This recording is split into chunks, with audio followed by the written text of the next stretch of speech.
So we'll jump ahead to 2003 Roland Garros. You make the final, but throughout the tournament, as you get closer to the final, how much do you think about your mother and this whole story of Roland Garros, this being the tournament? How much is that with you, these thoughts as you're playing the matches? In 2003, when I got the opportunity to win finally that first Roland Garros, we can remember that 2 years earlier I was in good position in the semi-final. I was a 6-1 and 4-2 up against Kim Clijsters in the semis, and I couldn't make it. So it was a first opportunity that I'd lost, and then 2 years later I'm in another amazing position. And I really didn't think about that until I beat Serena in the semis, and I qualified for the final against Kim. And I always remember when I woke up the day of the final, I said to my ex-husband that was with me at that time, I will win that final, and I was sure of it. It was something that I couldn't miss. It was it was something that was clear for me. You never know what can happen, but that day I knew that I wouldn't miss that opportunity. So I was really connected to her, to the fact that I promised, and I knew it was my day. And when we finished the match, and we had a little word between Kim and me, and she said, I know how much it is important for you. And it's a moment that I connected to something that is much bigger than you. And I don't know, it's very hard even to speak about that today, because it's a moment that lasts for just a second, but then you realize that's my dream of a little girl that comes true. And it's also something that I promised to my mom, and if she was here, it would be just fantastic. But as I told you, I always try to take the positive things from what's the hardest. I would have been able to win Roland Garros if my mom was still there. I have no answer about that. And you have to continue to build yourself and to follow your dreams. And that's what I wanted to do. When my mom passed away for 2 years, I didn't know if I wanted to play tennis anymore. And then I took my time and I came back into it. And then I met my coach, Carlos. And then from there, we built really the goals, and the goal was to win the French Open and to become #1. And when it happened that day, you have the feeling that you worked so hard for this, and it's even hard to describe or to what are the feelings that day. I won other Grand Slams after, and it's easier to speak about that, but that first one, you just think of the little girl that you were. And also what is amazing is that not a lot of people believe that I could make it. That's what I like also in life, is that I like to prove that what seems impossible at the end, if you put everything that you have in you, can become possible. And that's what I proved, because they all thought that I wasn't strong enough, I wasn't tall enough, and the level of the game also at that time was pretty high. And I remember when I was meeting people and I was saying to them clearly that I wanted to become #1, they were laughing, and I loved that, actually. I loved that idea that I could prove to them one day that I could do it differently, and it was something that gave me a lot of energy. Right. 2004, you suffered an illness. Mm-hmm. What was the illness and how did it affect you? In 2004, I got into probably one of the hardest moments of my career, because I got a CMV, which is a virus close to mononucleosis, and we didn't really put a name on it, and only after a few weeks of exams, and because I was just tired a little bit at the beginning, then we realized I had that virus, and for a couple of months, I wasn't feeling myself anymore. It was pretty hard and frustrating, because I'm not the kind of person who accepts easily that physically I'm feeling down a little bit, and also because my energy level, for everyone, but for me, especially because I had to work so hard to compensate the fact that I'm not like other players with the same power. It means that I had to be consistent in the workout I was doing, and at that time I couldn't be myself anymore in the gym or on the court, and and I felt really that something was wrong, and it lasted for 7 to 8 months, which was hard. I tried to play, but then I realized that I couldn't make it, so I took the time. And then, we decided that I finally go and play the Olympic Games in Athens, in Greece. And but I had no expectations because I was coming back from that virus. But it was the first Olympic Games I could play, and I said, "Let's go for the experience." And the atmosphere gave me an energy that I couldn't expect for. So match after match, I started to feel also better, and the energy of the Belgian delegation and the energy of the crowd and of the people over there gave me the possibility to win match after match. And finally, I won the Olympic Games, and it was really unexpected because I had a few months that I wasn't even feeling 30% of my capacities, and there was something magical that brought me a little bit in another dimension, and it was something. Really, there was a surprise. In 2005, you make another Roland Garros final. You play against Mary Pierce. After suffering through physical illness, when you're back in the final, were you almost, thankful that you were given this opportunity again, that you actually made it back to the stage and where you wanted to be? Yeah, it was.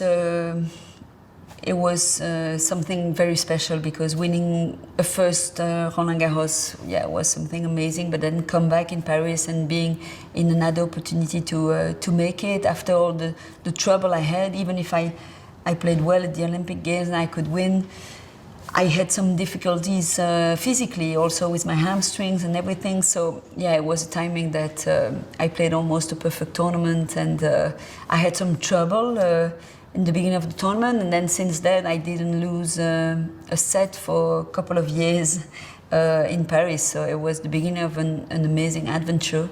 It wasn't the best final I've played in Paris. It was pretty cold, and the match was pretty quick. But at the end, it was a second French Open, and for me it was, of course, something very special. Maybe not as much as the first one. But it's always hard for a player to be away from the courts for many months, and you have all these questions: am I going to be able to do it again? It's because of your doubts that you find a way to do it again, because it's part of the process. When you want to stay at the top for a long time, it means that you need to realize that everything can stop, from a tournament to another because of an injury, because of losing the motivation, because of the concurrents, all the other young players that are coming on the tour and everything. And it is tough to stay at the top, so you start to doubt physically, especially me, because I was, I got a lot of injuries. So all the time I was questioning myself, am I going to be able to do it again?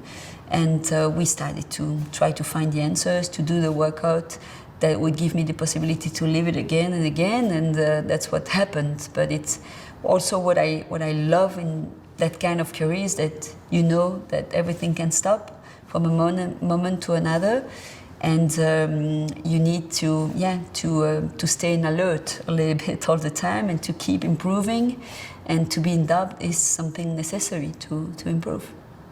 So 2006, 2007, you win Roland Garros again, back to back again. Don't lose even a set in 2006, 2007.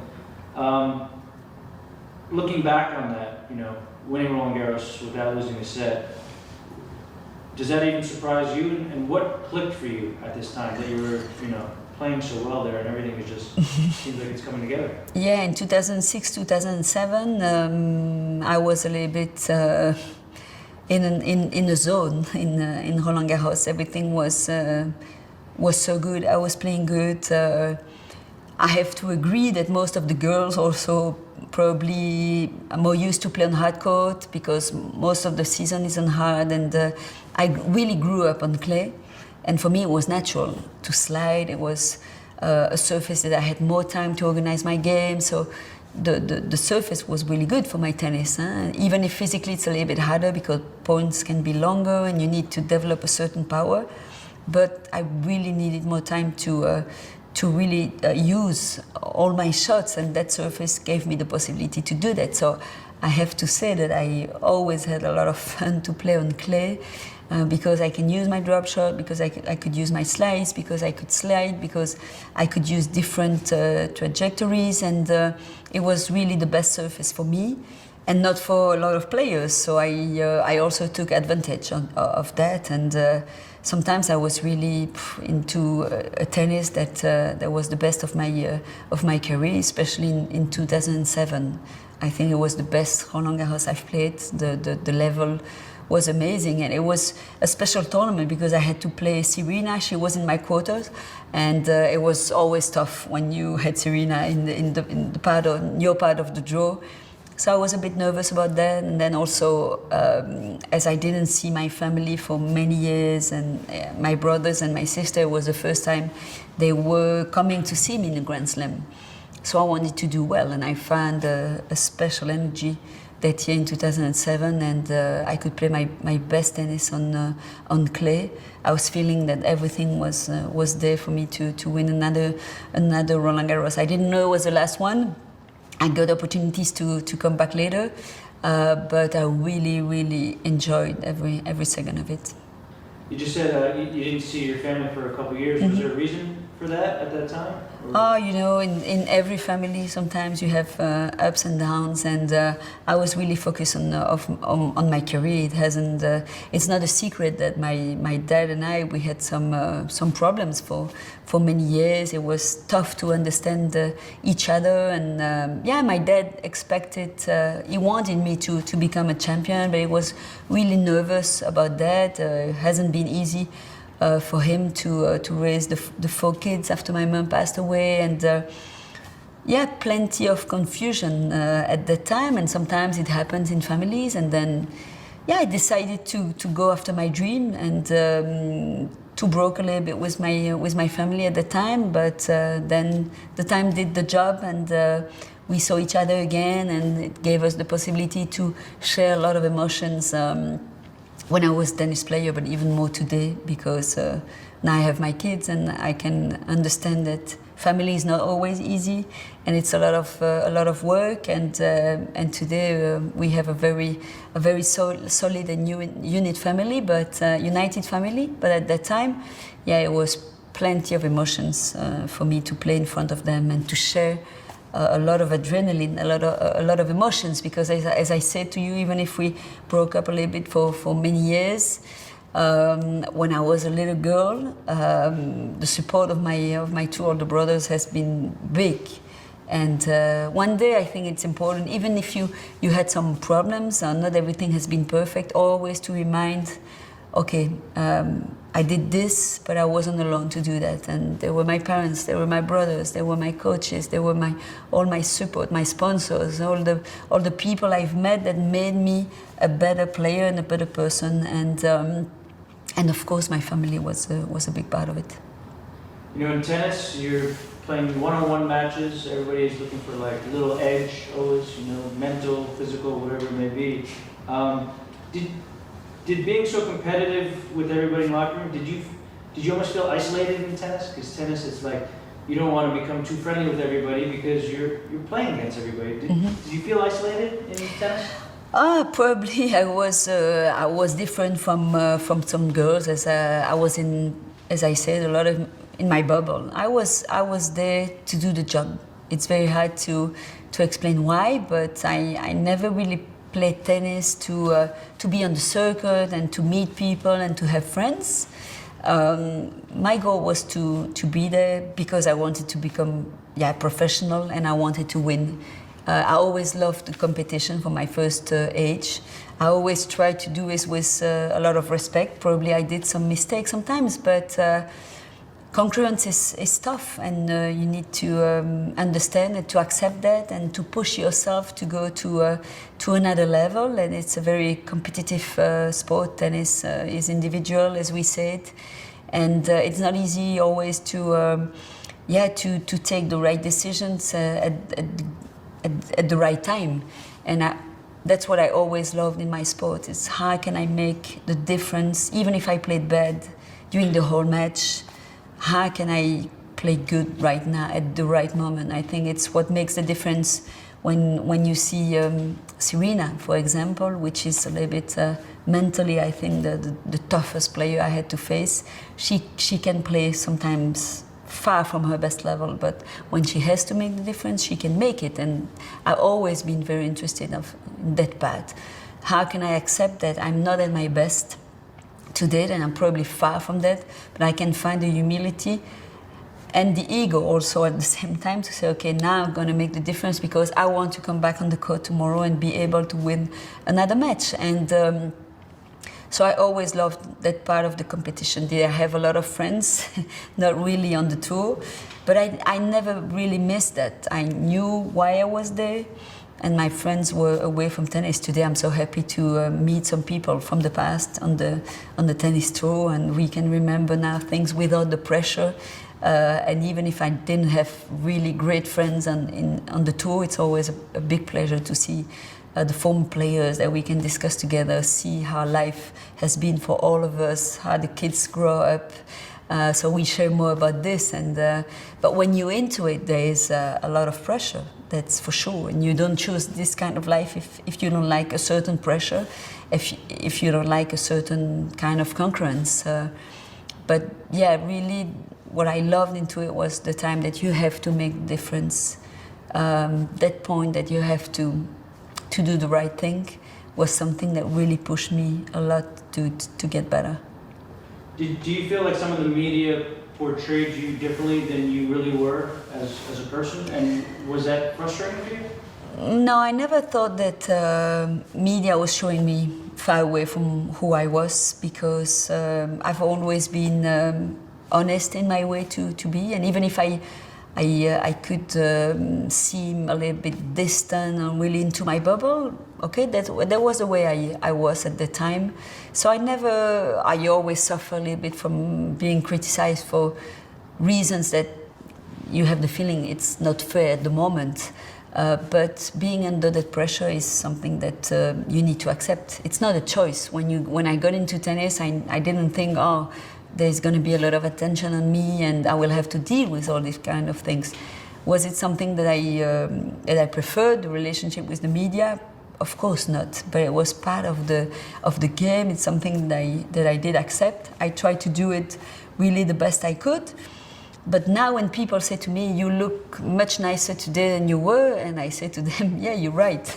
I'm nicer today than I was. But I always, I think, thought that I had to protect myself from all these attentions and from all the distractions. I chose to be there to play tennis and to win.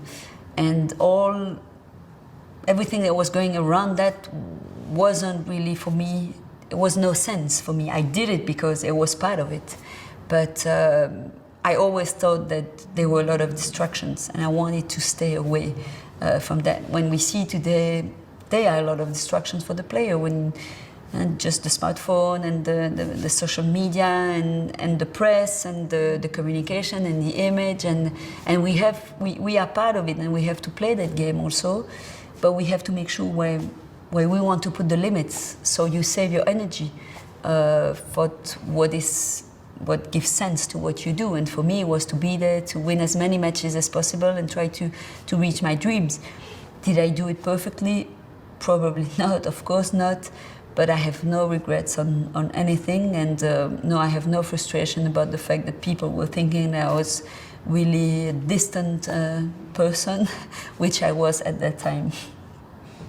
2003 to 2007, you have very successful years. Talk about after that. I believe your first retirement was around 2007. 2008. 2008. Yeah.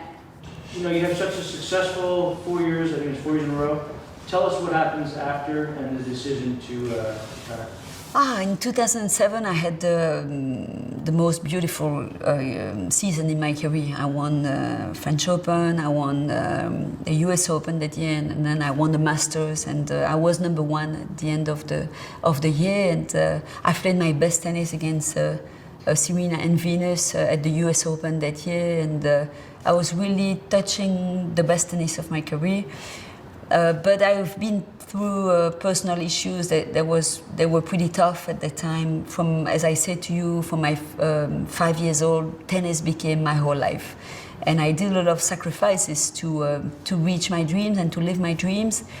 And at the end of the year 2007, my sister went through very difficult moments in her personal life, and we spoke about that, and we said finally to each other that I would go to the championships in Madrid to play the championships, as she was living a really tough moment in Belgium, and I went and I won, and I came back and I started to realize that I had the feeling I was missing a lot of things in my personal life, and being away from my sister in a time that she needed probably me